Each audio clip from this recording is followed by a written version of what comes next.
Yung mga plant natin sa ICU area ay nailipat natin yung ah, pwedeng-pwede na ilipat. So, yan guys, at dito sa ating terrace ay halos na mga plant dito ay nailagay natin sa ICU area. So, ngayon guys ay mag-update tayo ng ating mga cactus, variegated gymno LB dito sa ating terrace. Ayan guys yung heto yung plant na galing din sa ICU. So ngayon ay ayan guys, meron siyang scale. So ang ginagawa ko pag medyo ayan, kitang-kita, yan tinatanggal natin yan kasi ilang araw lang ay dumami na yung scales na nakapalibot sa ating mga cactus. So yan, at minsan ay ginagamitan natin ng brush, or minsan nagtitreat tayo ng yung powder lang. So ganito din, ikot-ikutin natin sila guys. Yan, iniikot-ikot ko yan para makita natin kung merong mga diferensya or merong mealybugs or fungus yung ating plant, para ayan, safe, para kung merong mga ganyan, ayan, katulad nito, ayan, maagapan natin. So ikutin lang natin sila. So ganyan yung ginagawa ko pag nag-check tayo ng ating mga plant. So yung iba dito ay ayan, okay naman sila guys. Ayan, heto bago lang to. Galing to sa sa ICU area. So ayan, sobrang ganda niya. Yellow yung variegation. And then ito, yan, heto din, galing din ito sa ICU area natin. So yan po yung isa sa ginagawa nating pag-aalaga dito sa ating mga plants. So ito guys yung ating mga aloes. Yan, kitang-kita na kulang na din ng water yung ating plants. So pwede na natin silang ilipat dun sa ating ICU para gumanda yung ating mga aloes. So dito guys ay hindi ko pa nanlinis yung ating mga plant. Mamaya ay aayusin ko to kasi meron akong inaayos na mga halaman din. Gusto ko siyang ilipat dito. So heto yung itsura ng ating terrace ngayon. So abangan nyo yung susunod na natin dito kasi meron tayong aayusin. So ito guys yung ating update sa ating succulent. Ayan, okay naman yung ating succulent. Medyo hindi lang sila maganda tingnan kasi ayan, leggy. Yan, hindi ko siya na hindi ko siya tinuluyang ikat kasi green pa, or alanganin yung hindi siya mature. So alanganin na ikat natin, baka masira yung plant. So update sa ating astro, ayan sila guys, okay naman po yung ating astro. After nating ma-full water, yan na sila guys after 3 days. Ayan. And then yung ating corn cactus ay ayan guys, nailipat ko na ng medyo malalaking pot. Ayan. Gandang-ganda. Saktong-sakto yung pot na ginamit natin dito. So dito natin kinuha yung ating mga astro. So yan yung update sa ating mga plant. And then heto yung inaayos din natin. Ayan, kung makasurvive. Ayan sila guys. Nakalimutan ko yung mga ID nito. Galing to sa itaas ng ating vertical wall. Pinapaganda natin. Ayan. So dito tayo sa ating dish garden. So ito na ang update sa ating napakagandang Haworthias. Ayan yung ating mga dish garden guys. Ito na. Yan. Ito yung update sa kanila. So after 3 days, ayan, buhay na buhay yung ating dish garden kasi Before ay talagang dry na dry. So ito, nagre-red yung ating zebra. Yan, napakaganda. Napakaganda po ng resulta na ginawa natin dito sa ating mga plant. Ayan, sobrang lalaki. Kasi heto sila ay kulang lang po talaga ng lalong-lalo na yung ating Queen Victoria ay talagang nakatiklop yung dahon before. Ngayon guys ay ayan, nakabuka and then busog na busog, lalong-lalo na yung ating mga hawartias. And then update sa ating mulberry. So yan guys, meron tayong tinanim na mulberry and then ayan guys, medyo malalaki na yung kaniyang branches. Ayan, soon ilipat ko to ng terrace. So heto yung ililipat natin ng terrace kasi kailangan niya ng full sunlight. So para na siya, lumaki.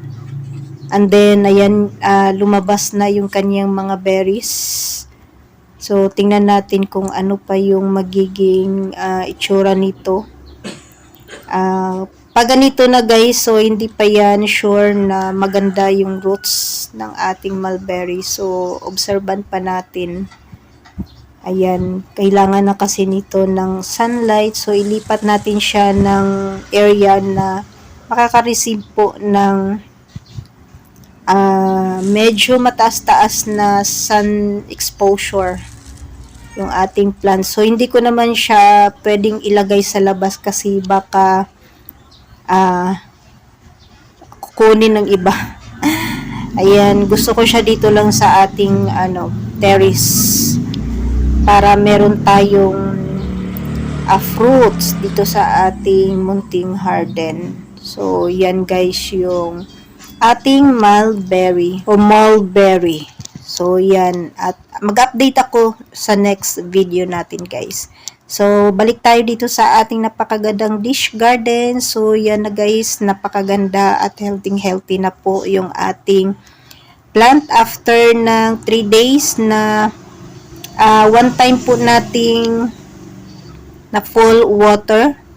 Ayan. So, medyo dry na yung soil nito, guys. And then, mamaya ay ipapakita ko po sa inyo paano natin siya i-full water. And then, okay pa naman. Medyo basa pa yung soil. Pero, kasi to kailangan natin sila para i-maintain natin yung pagdidilig dito. Kasi, kailangan pa nila ng water. Bago natin sila ibalik dun sa itaas ng ating vertical wall. Kasi pag nandun sila sa vertical wall, hindi na natin sila lagi mabigyan ng water. Kasi mataas kasi dun na side. So, mahirapan na tayo nga diligan sila ng diligan. So, ayan, at pinapaganda natin sila dito. Yan, sobrang ganda naman nila guys. Pag naalagaan yung ating mga lent ay sobrang ganda. Lalo na pag na-stress.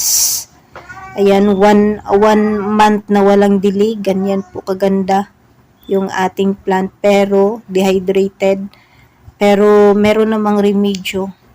Full water lang yung ginagawa natin dito. At, hindi po tayo nakapagbigay ng fertilizer. So, mas maganda po sa mga cactus na wag po natin silang bigyan lagi ng fertilizer. Kasi yan din po yung nagkukos ng root rot. Ayan. So, natural lang. Ayan yung ating mga hawartias dito guys. So, yan yung hawartias na afternoon sun. So, medyo iba yung kulay. And then, heto yung naka-full sun. Yan. Sobrang ganda ng kulay. May red. So, yan yung kaibahan ng mga plant natin. Depende po yan sa sun exposure, sa area kung saan nakalagay yung ating mga cactus and succulent. So, yan. So, heto sila ay napakatibay na plant. Sobrang tibay nito. So 1 year na po yung ating dish garden kasi nakita ko po sa post na ayan 1 year na itong dalawa nating dish garden. So ganyan na sila kaganda. Meron na tong mga pops guys. So mga mother plant na po yung ating dish garden. So, yan po yung ating mga dish garden. So, ngayon po ay papakita po natin guys kung paano natin i-full water yung ating plants. So, sa ibaba, ayan, para madiligan natin ng maayos.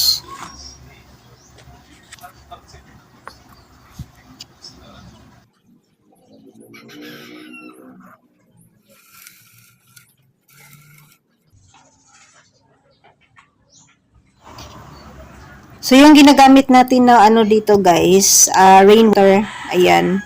So, kailangan basang-basa po yung soil ng ating dish garden para umabot doon sa kailaliman na ugat ng ating plant. So, pag nakita na po nating umaagos na po doon sa ibaba yung water. So, yan po yung tinatawag na full water. So, kailangan makalabas po doon sa ilalim. Umagos po yung tubig doon sa ilalim. So, basang-basa po yan guys. So, ganyan po tayo mag full water ng ating halaman para makasipsip po talaga ng tubig yung ating mga hawortias. Kasi yung ating mga hawortias guys, sobrang daming roots. So pag nagsipsip yan ay sobra ding daming tubig. So yan, at tingnan natin kung meron na pong lumalabas. So meron na siyang lumalabas guys, pero konti pa yan. So kailangan basang-basa. So, dagdagan natin.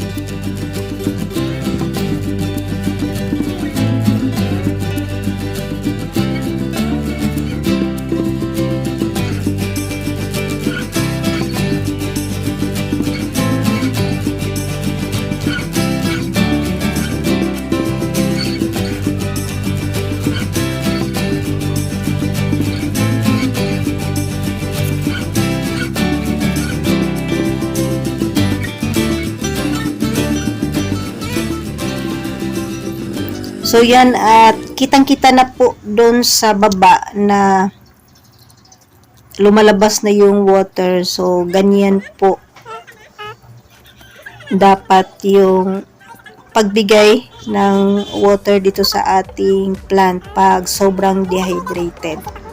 So yan, at papatapos na po tayo dito sa pagbibigay ng water sa ating plant. So, ganyan lang guys, kadaling alaga ng ating mga cactus and succulent na dehydrated. Pag naka-recover na yung ating mga plants, so medyo konti na lang na water yung ibibigay natin dito sa ating dish garden. So, ito na, at papatapos na po tayo, at yan, binalik na natin guys yung ating mga plant dito sa table. Ayan, at yan po yung update sa ating mga plant dito sa ating munting garden. And that's for today guys. Maraming salamat po sa inyong panunod dito sa ating YouTube channel. Thanks for watching and God bless.